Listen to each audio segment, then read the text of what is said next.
voyages en car ont la cote, que ce soit pour des trajets courts ou des trajets longs. C'est un moyen de transport globalement sûr, mais ça n'empêche pas qu'il faille avoir en tête certaines consignes de sécurité pour que tout se passe bien. Et ça concerne tant l'organisateur que les accompagnateurs et les passagers eux-mêmes. La première chose au niveau de l'organisateur, c'est bien préparer son voyage.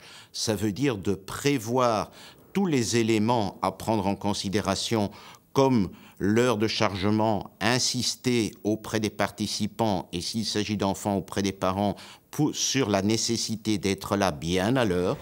Également de prévoir avec les accompagnateurs les activités nécessaires pendant le déplacement afin de garantir, disons, un voyage calme et relax.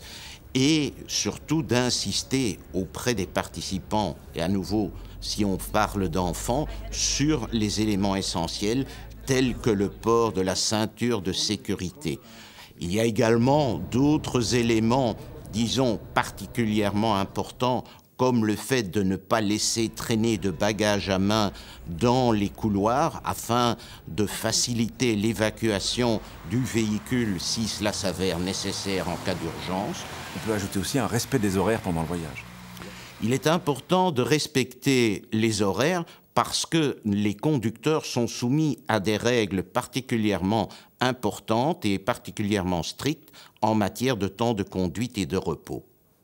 Et nous avons élaboré, en collaboration avec l'IBSR, une brochure qui reprend tous ces conseils. Cette brochure peut être téléchargée sur le site internet de l'IBSR.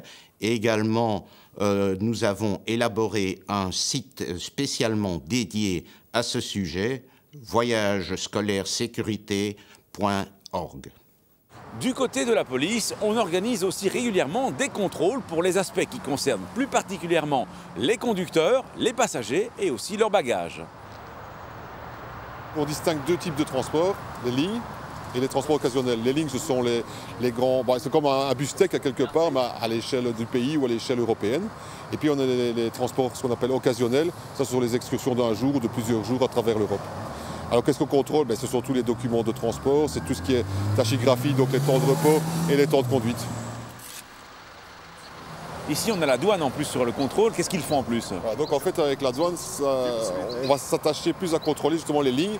Les lignes qui ne sont pas des voyageurs, ce sont des gens qui ne se connaissent pas. On a toutes sortes de voyageurs qui peuvent. Et alors, avec ce véhicule, on va passer au scanner tous les bagages. Et le chien, lui, est là pour la détection d'éventuels stupéfiants à bord des cars. Quelles sont les infractions qu'on relève le plus souvent? Alors le plus souvent, évidemment, c'est tout ce qui est temps de conduite, temps de repos. Surtout dans les grandes périodes estivales, c'est le manque de repos hebdomadaire. Donc ce sont les grands repos que les chauffeurs sont obligés de prendre après un certain nombre de jours de travail. Chacun a un rôle à jouer pour que les voyages en car se déroulent pour le mieux, même si, bien entendu, le gros de la sécurité repose sur les épaules du chauffeur.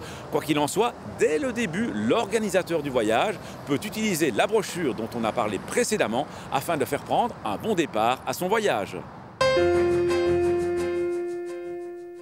À la question de la semaine dernière, il fallait répondre que l'amende minimale pour une alcoolémie de 0,5 g d'alcool dans le sang est de 170 €. À gagner cette semaine, 4 méthodes d'apprentissage pour le permis théorique et pratique. La question: dans un bus ou un car équipé de ceinture, tout le monde doit boucler la ceinture, on n'est pas obligé de boucler la ceinture, ou seuls les enfants de moins de 18 ans doivent boucler la ceinture. Soit vous téléphonez au 0905 56 493, soit vous envoyez un SMS au 6020 en tapant contact 1, 2 ou 3 et vos coordonnées complètes. À la semaine prochaine et d'ici là, bonne route!